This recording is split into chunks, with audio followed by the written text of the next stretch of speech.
The evening I stopped pretending, the light did that thing it does in late summer, pouring gold sideways across the yard until even the grass looked like it was made of it. I was leaning on the fence I built with my own hands, the wood warm under my palms, and she was kneeling on the lawn while Scout pushed his big golden head into her hands like he'd waited all day for it. I caught myself watching her, and couldn't stop. She looked up and caught me looking, and she said it plain. "You're supposed to look away." "I didn't," I said. "I quit pretending a long time ago." Neither of us moved. My heart pounded, and the cicadas kept singing like nothing had changed. "My name is Ethan Cole.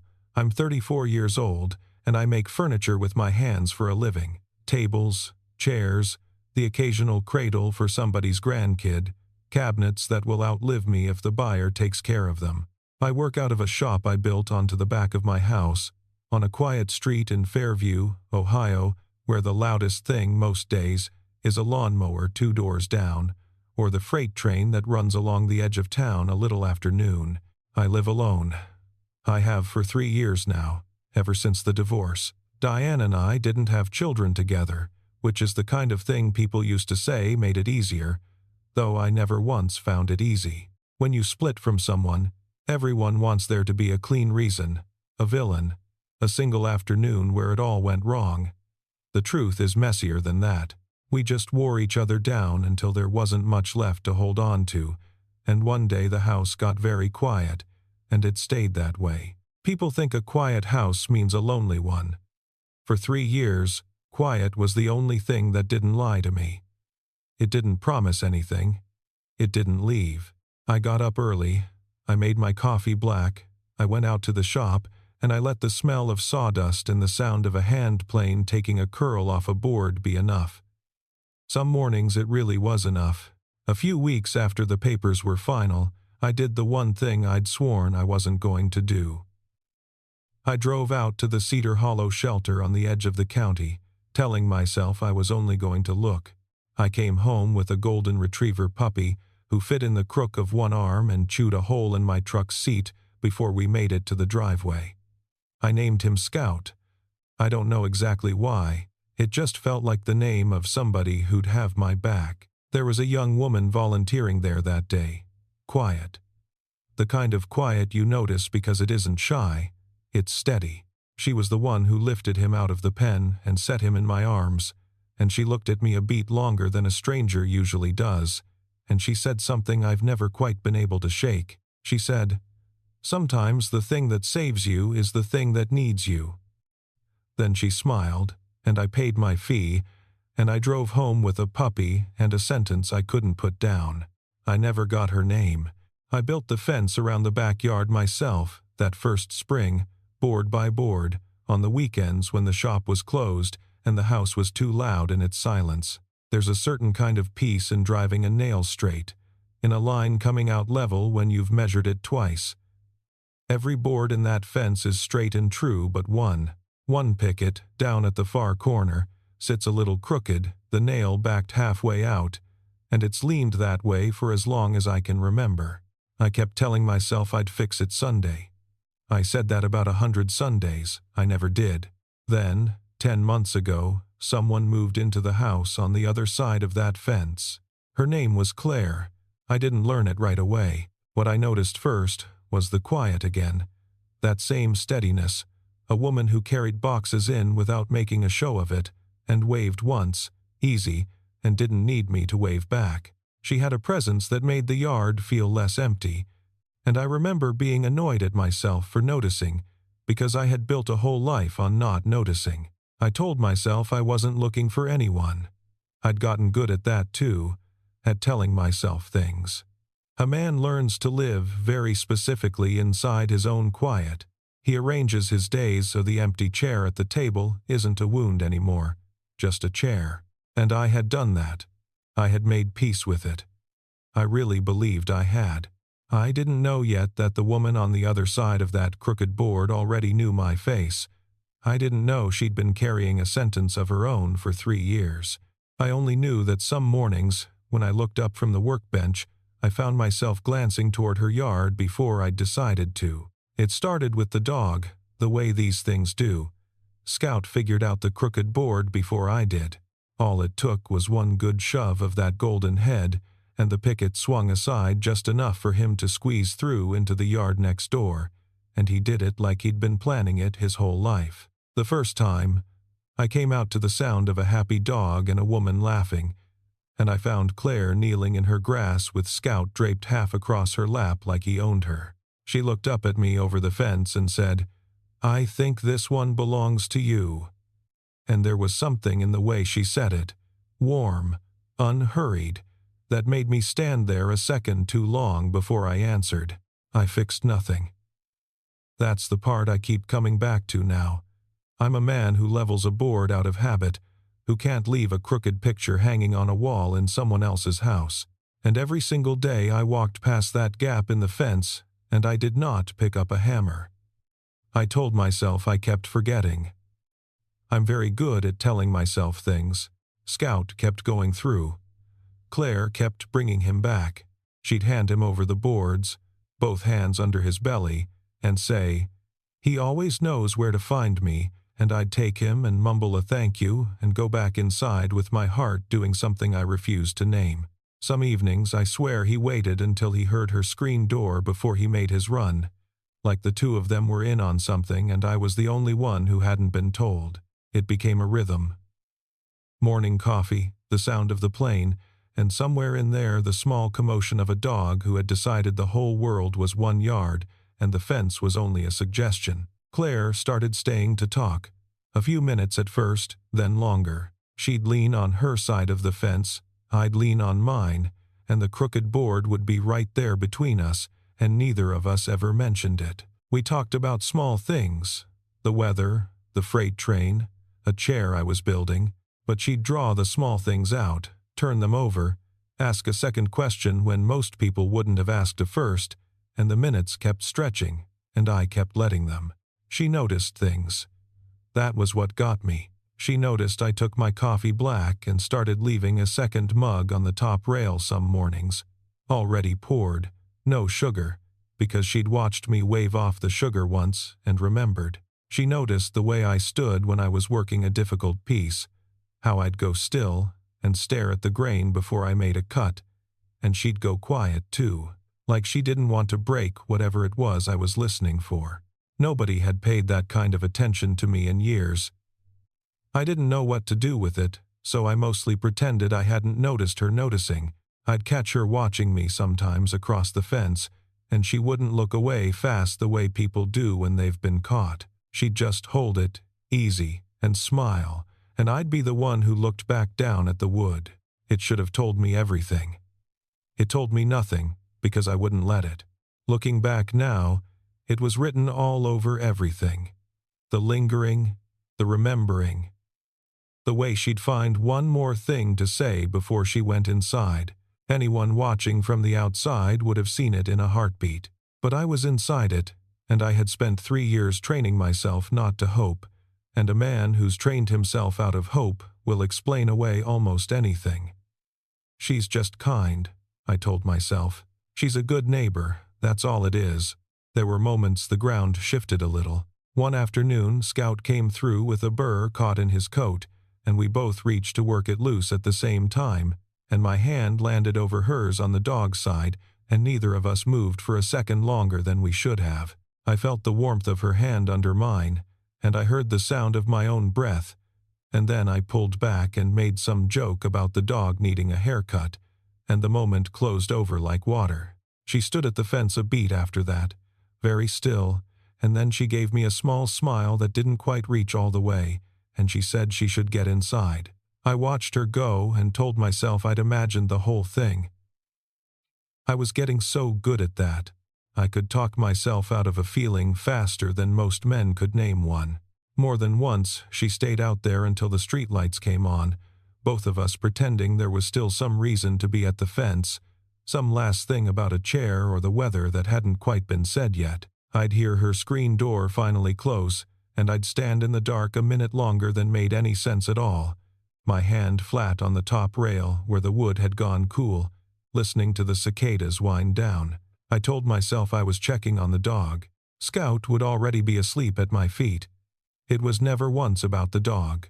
Then there were the little things she said that didn't add up, the ones I only understand now. Once she was scratching Scout behind the ears and she went suddenly quiet, her fingers stopping on his collar, on the little tag there, and she said, almost to herself, "I feel like I've met this dog before."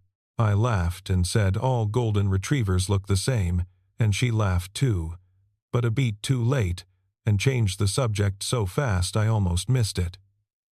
There was a flicker on her face first, though, something soft and far away, and it was gone before I could ask about it. Another time she mentioned, light as anything, that she used to volunteer at a shelter before she got into nursing. I asked which one. She said the name of a town, not the shelter, and then Scout knocked over her watering can and we were both chasing it across the grass, and I never circled back. I filed it away as nothing. It wasn't nothing. None of it was nothing.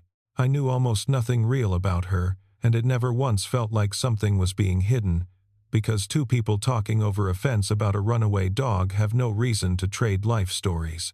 It was the most natural thing in the world for her to be a warm, quiet stranger who happened to live 12 feet away. That's what made what came later so hard to see coming. What I did know was the contrast, even before I had anything to hold her up against. Because I'd been married once. I knew what it was to live with someone who filled a room by taking all the air out of it, who turned every conversation into a stage and every disagreement into an audience. Diane could walk into a kitchen and make you feel like a guest in your own life. And here was Claire, who could stand next to me in total silence while I sanded a tabletop and make that silence feel like company. I didn't have the words for the difference yet. I just felt it, in my chest, every time she leaned on that fence. The evenings were the worst of it, or the best. I still can't decide. That gold light coming sideways through the maples, the smell of jasmine climbing the fence on her side, the wet wool smell of a dog who'd been out in the dew, Scout stretched between us in the grass, her voice low and even, and me, standing there with my hands on warm wood, telling myself for the 100th time that this was just a friendly neighbor and a runaway dog and nothing more. I gripped the plane a little harder those days than the work ever called for.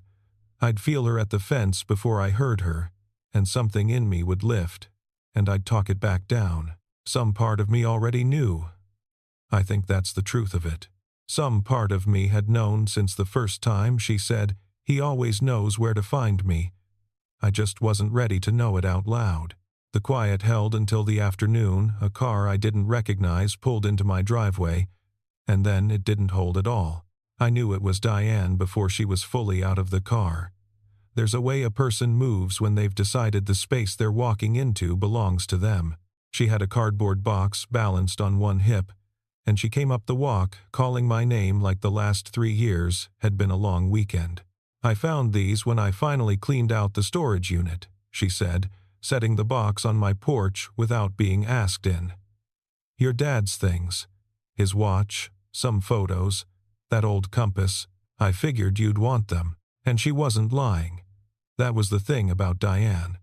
There was always a true reason on top, something clean and defensible you couldn't argue with, and underneath it something else entirely. The box was real. My father's compass was in it, the brass gone soft and dull, and I stood there holding it while she walked past me into the house like she still had a key. She looked around. She commented on what I'd changed and what I hadn't. She trailed her fingers along a table I'd built and said it was beautiful in a voice that somehow made it sound like a loss.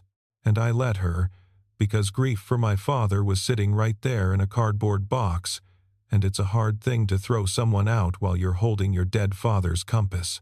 Then Scout came through the crooked board. He came trotting across the yard and straight up onto the porch, and half a step behind him, calling his name, laughing, came Claire, stopping short when she saw we had company, and I watched Diane watch her. I watched Diane clock the second mug still sitting on the fence rail, and the way Scout leaned into Claire's leg, and the easy way Claire said, "Sorry, he did it again," before she registered the temperature on the porch and went quiet.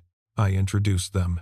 It was the most ordinary thing in the world, and it felt like standing between two weather systems. Diane turned the warmth up to a heat, all wide smiles and questions, and Claire got quieter, the way she did, answering plainly, giving nothing away, and Diane read that quiet as weakness and went hunting in it.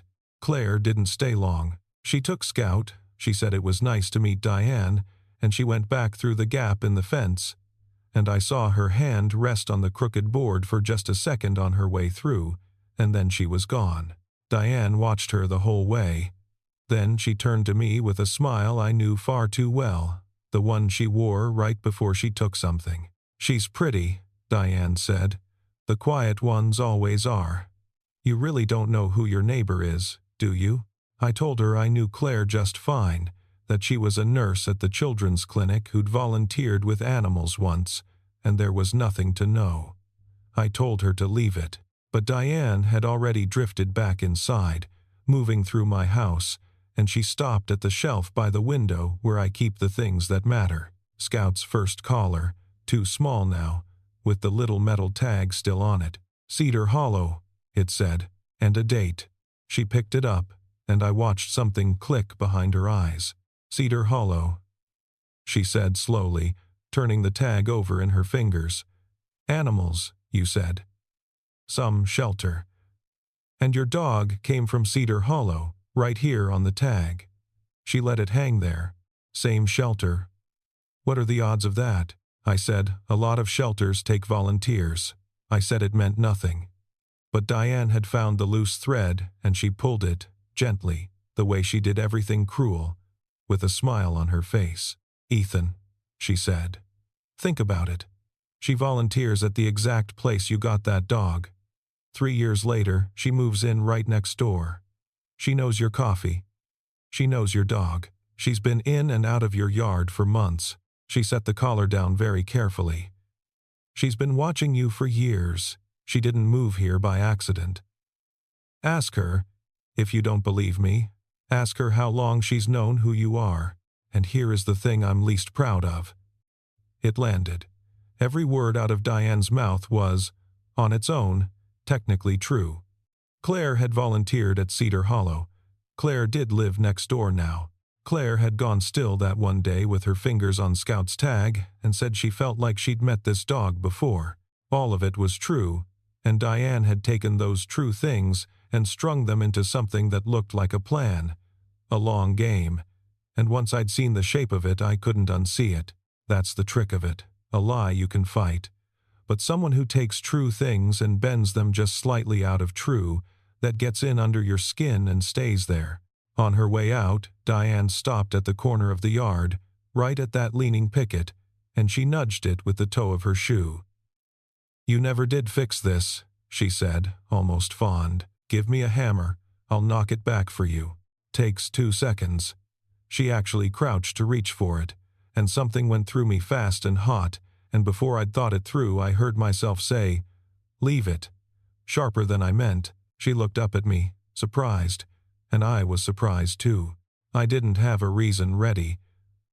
I just knew that board was not hers to touch, and I couldn't have told you why my chest had gone tight over a crooked piece of pine. Diane left eventually, satisfied in the way she always was after she'd rearranged the furniture inside your head, and I stood in my quiet house with my father's compass in my hand and a cold, ugly doubt sitting where an hour before there had been something warm. The next few days I did the coward's thing. I didn't accuse Claire of anything. I just went missing from my own life. When Scout came through the board, I brought him back myself instead of waiting for her at the rail. I kept my answers short at the fence. I stopped leaving out the second mug. I told myself I was being careful, being smart, protecting something. Really, I was just afraid. I even caught myself watching her from the shop window, hunting for proof of a scheme in a woman who had never once given me anything but the truth, and hating myself a little more each time I did it. She felt it right away. Of course she did. She was a woman who noticed everything. One evening she was crouched in the grass with Scout, her hand moving slow over his head, and she asked me, quietly, if she'd done something wrong. I said no. I said it too fast and too flat, and I watched her hand go still on the dog's head and stay there, and she didn't push. She just nodded and stood and went back through the gap without another word. She didn't argue. She didn't make a scene.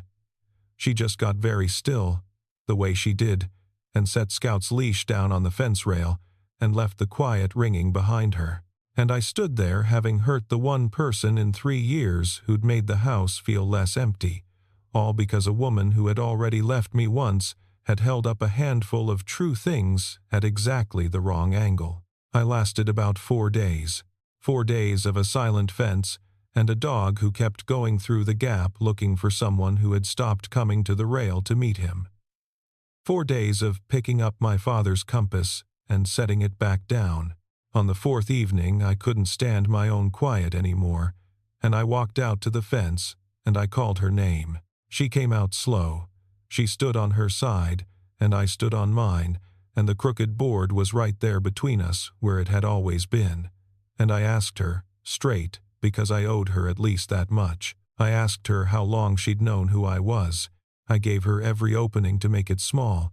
She could have laughed it off. She could have said Diane was crazy, called it a coincidence, told me a soft, easy lie, and I probably would have wanted to believe it. That is not what she did. She was quiet for a moment. Then she said, 3 years. She said it looking right at me, not away. I gave you that dog, she said.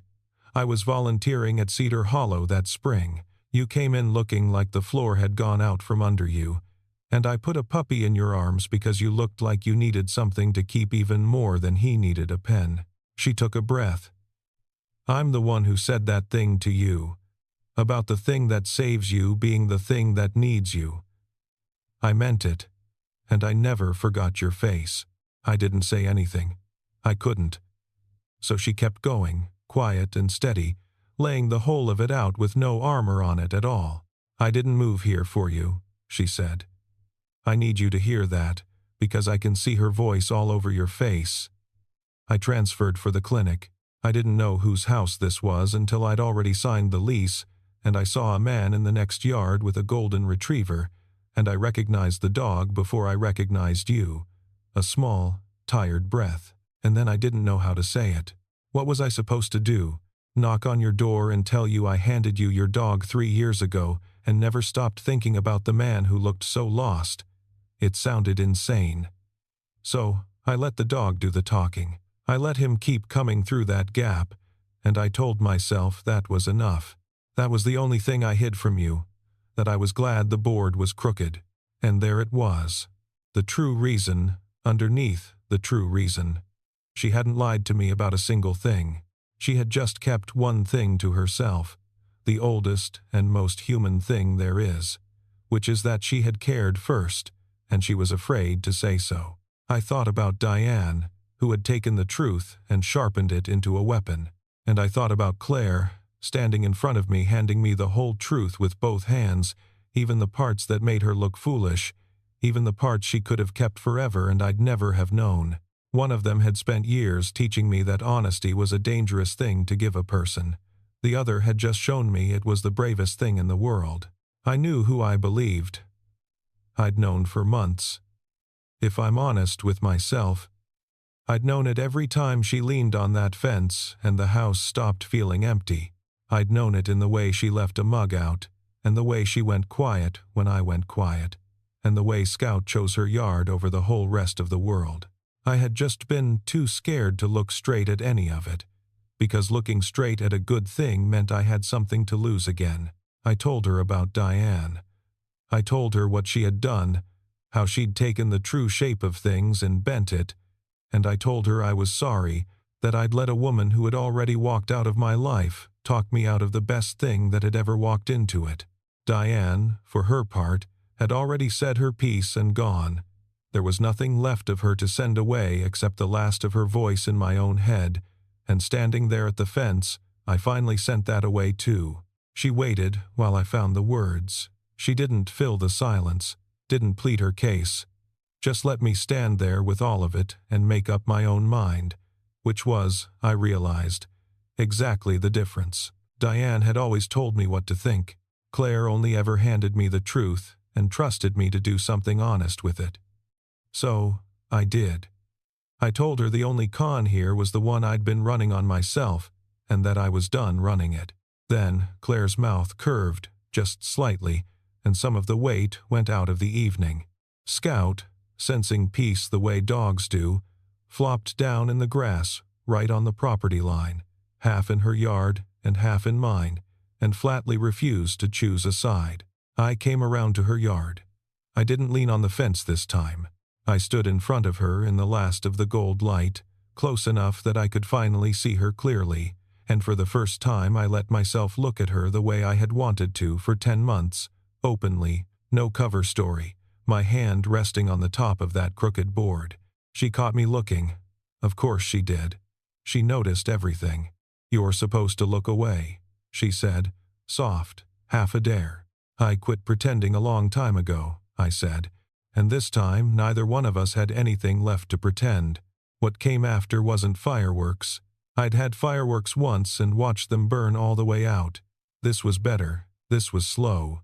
It looked like 2 cups of coffee on the fence rail instead of 1, both black, going cold at the same speed while we talked. It looked like her coming over to hold a board steady while I glued a joint, her hands sure and quiet, and me learning that maybe I liked working next to someone after all. It looked like Scout, who had started all of it, wandering back and forth between the 2 yards like a diplomat who had negotiated his own borders and won them fair. We fell into each other the way you fall asleep, slow and then all at once, and I couldn't have named the day it happened if you'd paid me. We took our time. Neither of us was in any hurry to prove a thing. We had both been burned by the fast version of love, the kind that announces itself at the top of its lungs and demands you keep up. This one just grew, the way the jasmine grew along the fence, a little more every week until one day you look up and the whole thing is covered, and you can't remember when it wasn't. I learned how she took her coffee, and the name of the town she grew up in, and that she hummed without knowing she was doing it when she was happy. She learned which of my moods meant leave me to the wood, and which ones meant come sit with me while I work. There was an evening, a few weeks in, when I felt the old reflex kick. She'd left a sweater over the back of a chair in my kitchen, and I stood there, looking at it, and felt the familiar urge to pull back, to protect the quiet, to keep the empty chair empty because an empty chair couldn't hurt me. I recognized it for exactly what it was, that same old fear wearing the same old coat, and I let it go. I hung the sweater on the hook by the door where it could stay, and I stood there a minute just looking at it, hanging there. This small, ordinary proof that somebody else lived partway in my life now, and I found that it didn't scare me the way it would have a year before. The one thing we did do, together, on a Saturday that first fall, was walk down to the far corner of the fence and stand looking at that crooked board. I'd finally brought a hammer with me, out of some old instinct to set things right. Claire put her hand over mine on the handle. "Don't," she said.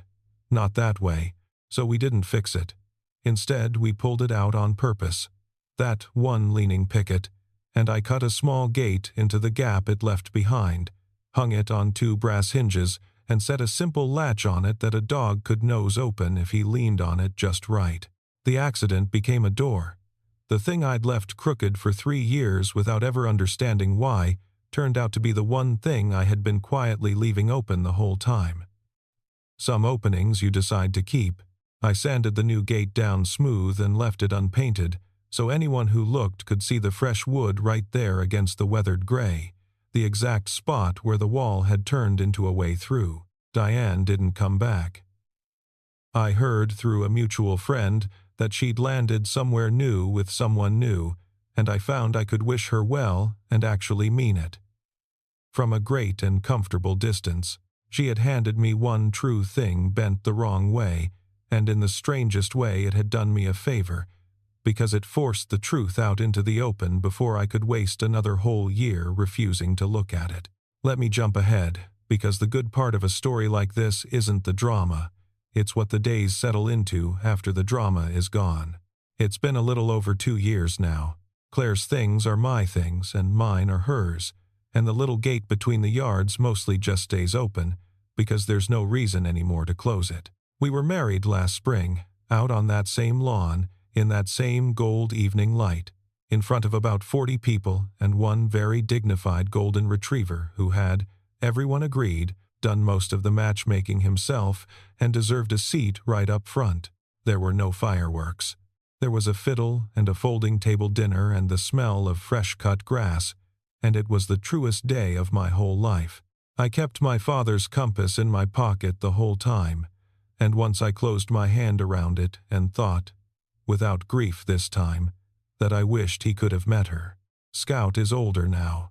His muzzle has gone white, and he takes the path between the yards slower than he used to, but he still takes it every single morning, nose down to the ground, walking a route he wore into the grass himself back when the fence was a wall, and he was the only one brave enough to go through it.